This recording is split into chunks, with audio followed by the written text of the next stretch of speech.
है। इसी सिलसिले में आज तक इनके साथ ऐसा कभी देखने को नहीं मिला था कि इनको किसी मदद की इन्होंने किसी से अपील की हो। लेकिन अब कुदरत का करना ये हुआ कि जब इनके घर के अंदर जो प्रॉपर्टी थी वही जलकर खाकिस्तान हो गई, तो अब ये डिस्ट्रिक्ट एडमिनिस्ट्रेशन डोडा, यूटी एडमिनिस्ट्रेशन से और पूरी खित्ता चनाब की आवाम से गुजारिश कर रहे हैं कि किसी न किसी तरीके से इनकी मदद की जाए ताकि अपने बच्चों को समझ में नहीं आया कि कैसे लगी।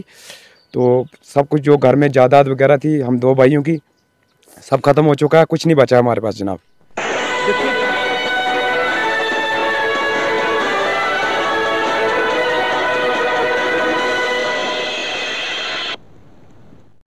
अस्सलामुअलैकुम आदाब नाजरीन, आप देख रहे हैं उकाबिरू CN अपडेट और मैं हूं आपके साथ आपका मेज़बान शेख शबीर अहमद। इस वक्त हम डिस्ट्रिक्ट डोडा के तहसील कास्तिगढ़ की पंचायत धंधल एक गुरमुल के अंदर मौजूद हैं। नाजरीन, आपको बताते चलें कि 15 मार्च 2022 के दिन सुबह 8:30 से 9 बजे के बीच में दिल मोहम्मद नामी शख्स के घर में आग लगती है, जिसकी वजह से पूरे घर के अंदर जो कुछ भी इन्होंने प्रॉपर्टी बनाई थी, इनके बाप की जितनी प्रॉपर्टी थी, इनके बाप मरहूम अब्दुल जब्बार साहब इस दुनिया फानी से रुखसत कर चुके हैं और उन्होंने जितनी भी अपनी प्रॉपर्टी बनाई थी वो उसी घर के अंदर रखी हुई थी। दो भाइयों की जितनी भी प्रॉपर्टी हक नवाज अहमद शेख और दिल मोहम्मद शेख जो इस घर में रह रहे थे, दोनों की प्रॉपर्टी जलकर पूरी तरह से खाकिस्तान हो चुकी है। 15 मार्च 2022 की सुबह इनके घर के लिए एक बहुत ही बदनुमा सुबह थी, जो कि इनके घर के लिए बहुत ही मुश्किल सुबह साबित हुई। नाज़रीन, आपको इनकी कहानी को अगर लेकर के चलते हैं तो इनकी कहानी इस तरह से है कि ये एक मजदूर पेशा से ताल्लुक़ रखने वाले शख्स हैं, जो कि अपनी रोज़ी रोटी कमाने के लिए बहुत दूर दराज इलाका लेह लद्दाख गए हुए थे। और इनके जो ये आप बच्चा जो इनका देख रहे हैं, ये बच्चा भी इन्होंने इस बच्चे के ऊपर भी इन्होंने बहुत बड़ी इनकी जो मुश्किलातें पेश आई हैं, क्योंकि इस बच्चे के ऊपर इन्होंने अभी तक 4 से 5 लाख रुपए इनके इलाज के लिए लग चुका है। लेकिन अभी भी ये डॉक्टर के चेकअप में न्यूरो सर्जन के पास जम्मू में अभी भी इनका ट्रीटमेंट चल रहा है। इसी सिलसिले में आज तक इनके साथ ऐसा कभी देखने को नहीं मिला था कि इनको किसी मदद की इन्होंने किसी से अपील की हो। लेकिन अब कुदरत का करना ये हुआ कि जब इनके घर के अंदर जो प्रॉपर्टी थी वही जलकर खाकिस्तान हो गई, तो अब ये डिस्ट्रिक्ट एडमिनिस्ट्रेशन डोडा, यूटी एडमिनिस्ट्रेशन से और पूरी खित्ता चनाब की आवाम से गुजारिश कर रहे हैं कि किसी न किसी तरीके से इनकी मदद की जाए ताकि अपने बच्चों को, अपने अहल व अयाल के लिए एक आशाना तहमीर कर सकें। इसी सिलसिले में मिस्टर दिल मोहम्मद जी इस वक्त हमारे साथ बात करने के लिए मौजूद हैं। इनसे ही जानने की कोशिश करते हैं कि आप लेह लद्दाख गए हुए थे और जो घर में आपके घर को आग लगी, किस तरह से लगी, क्या माजरा हुआ था?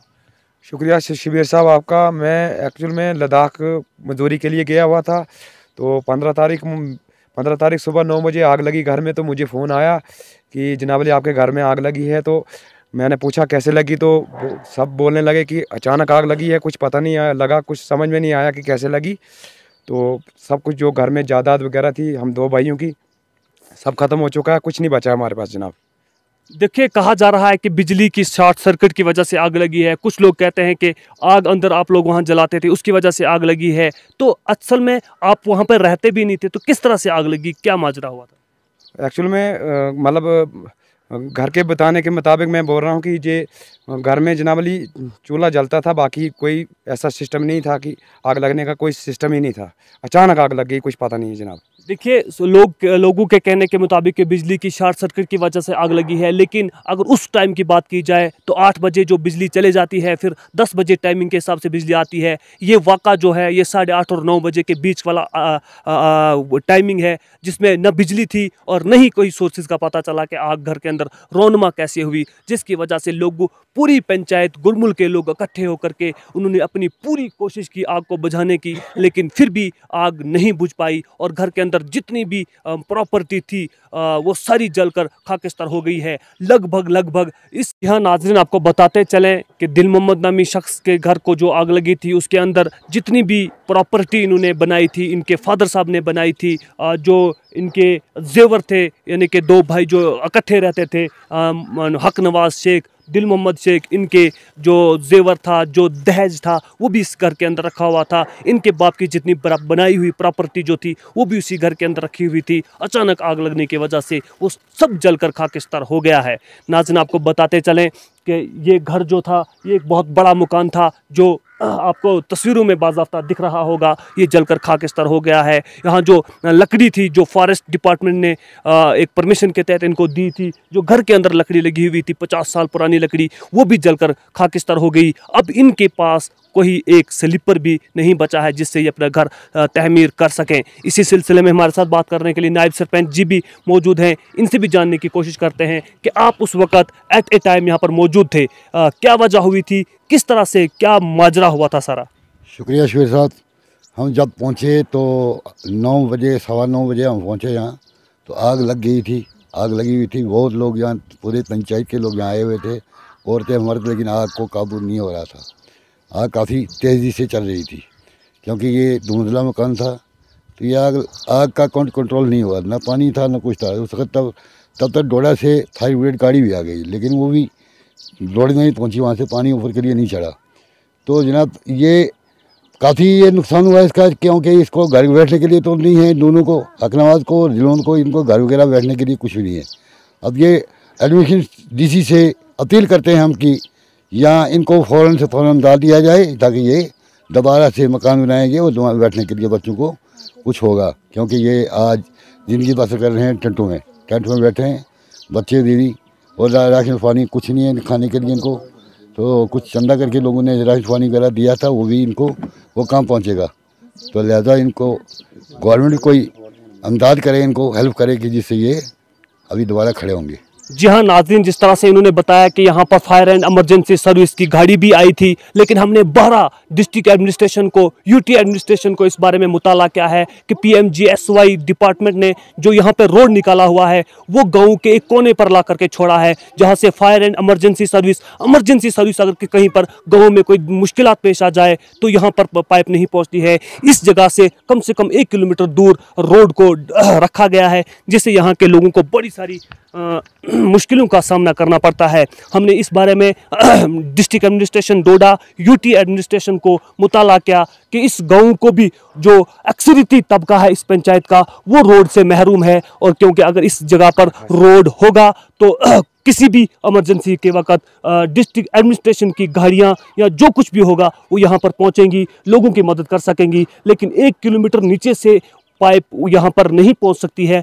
अगर यहाँ इस वक्त रोड मौजूद होता, हो सकता है कि कुछ न कुछ घर के अंदर बच जाता, लेकिन रोड इतना दूर है कि सिर्फ एक कोने पे ला करके छोड़ा है, बाकी 4-5 वार्ड जो हैं वो रोड से महरूम है। इस बारे में हमने 12 डिस्ट्रिक्ट एडमिनिस्ट्रेशन को मुताला किया, लेकिन इन लोगों के बारे में अभी तक नहीं सोचा गया। जिसकी एक मिसाल ये भी है कि अगर इस जगह पर रोड होता तो शायद के ये मकान भी बच जाता और इसके अंदर प्रॉपर्टी भी बच जाती। नाज़रीन, आपको बताते चलें कि दिल मोहम्मद नामी शख्स जो है ये बहुत मजबूर और लाचार है इस समय, क्योंकि इनके बाल बच्चे जो हैं ये एक टेंट के अंदर रह रहे हैं। मैं कैमरामैन से गुजारिश करूंगा कि इनके टेंट को भी दिखाया जाए। ये टेंट के अंदर इस वक्त ये लोग रह रहे हैं, बहुत मजबूर है। और पूरे खित्ता चिनाब की आवाम से मैं शेख शबीर अहमद ये गुजारिश कर रहा हूँ कि इनकी भरपूर मदद की जाए, ताकि ये अपने बाल बच्चों के लिए एक आशाना तहमीर कर सकें। मैंने आपको इससे पहले पूरी इनकी एक स्टोरी बता दी है कि इनको जो बच्चा इनका है इसके ऊपर इन्होंने 4-5 लाख रुपया लगा दिया है। अभी भी अंडर ट्रीटमेंट है ये जम्मू GMC में, इसीलिए इनकी भरपूर मदद की जाए। हम आपके साथ इनका अकाउंट नंबर, इनकी पासबुक, इनके सारा जो डिटेल है वो आप तक पहुंचा देंगे इसी वीडियो के ज़रिए से। अगर कोई साहिब मदद, कोई शख्स इनकी मदद करना चाहे तो वो रज़ाए इलाही के लिए इनकी मदद कर सकता है। इसीलिए इल्मा इकबाल का एक शेर मैं आपके साथ अर्ज़ करना चाहूँगा कि हो मेरा काम गरीबों की हिमायत करना, दर्दमंदों से ज़ईफ़ों से मोहब्बत करना, इसीलिए कि खिदमत खलक के लिए पैदा किया इंसान को, वरना अताअत के लिए कुछ कम न थी करो बयां।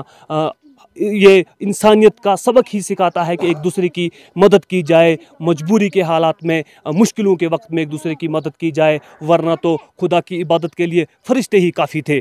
नाजरीन, इसी सिलसिले में दिल मोहम्मद शेख और हक नवाज शेख की भरपूर मदद की जाए ताकि अपने बाल बच्चों के लिए एक आशियाना तहमीर कर सकें और अपने बच्चों को सही तरीके से देखभाल कर सकें। नाजरीन, इसी तरह से आप देखते रहें उकाबिरू CN अपडेट। शेख शबीर को दीजिए इजाज़त। वसलाम।